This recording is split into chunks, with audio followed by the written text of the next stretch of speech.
This is Woman on Fire's Friday 5, Taking Off the Good Shoes. Hey Disruptors, welcome to Woman on Fire's Friday 5. I am your host, Lunnie-Thomas, Certified Life and Leadership Coach. Each week, we come to you straight from the arena, bringing you just a little bit of inspiration to nudge you into the weekend. So are you ready? Let's get to it.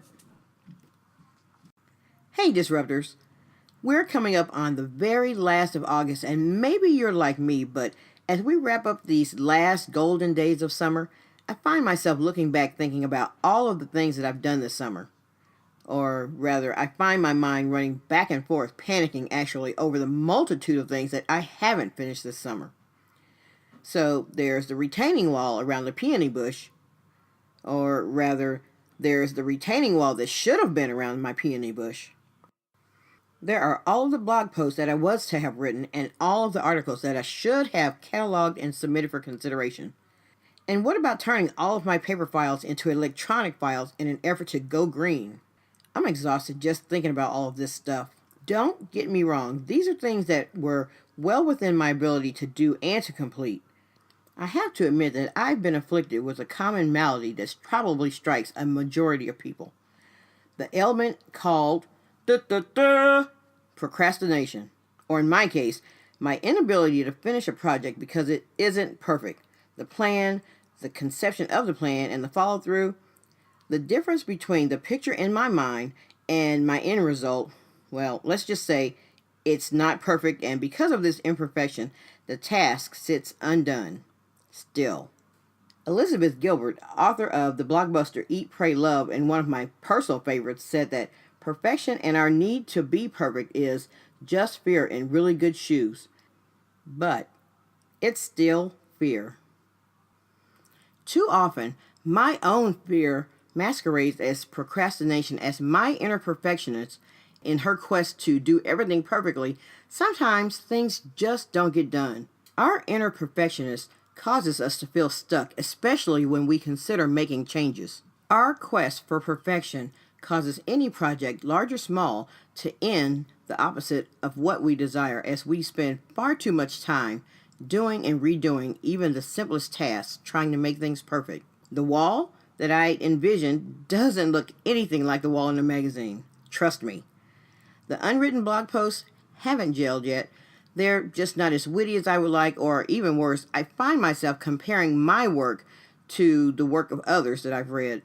And my efforts to go green have stalled as I stare at the sheer amount of paper accumulated in my office. That stuff's not going anywhere anytime soon. Those good shoes mentioned by Liz Gilbert grow even tighter, and the lack of perfection turns into a lack of action, and it leaves us more anxious and afraid of presenting ourselves in a way that makes us appear as imperfect, the biggest taboo. But I'm learning there is a cure for perfection.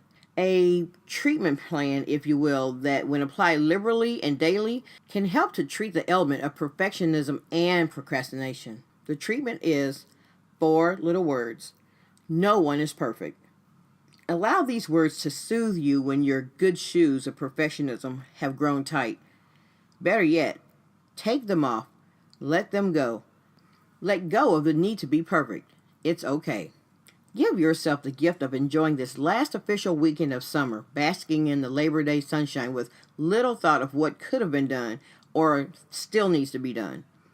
Leave those good shoes in the car or on the bleachers or in the house, wherever. Wiggle your toes and enjoy this brief moment, if only for a moment. Vow to be a little less perfect and a little more you. Relish in being imperfectly, perfectly you.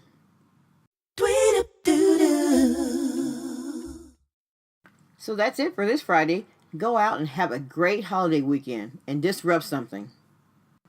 Thanks for listening. Woman on Fire's Friday 5 is brought to you by Woman on Fire Coaching and Consulting. It's been my honor to spend time with you. If you've enjoyed this episode, please pop over to iTunes or wherever you download your podcast and subscribe. Thank you. To continue the conversation, please come over to my blog at www.thearena.online/blog Or if you'd like to schedule your own coaching session, please visit www.thearena.online and select Coach with Me. I cannot wait to work with you.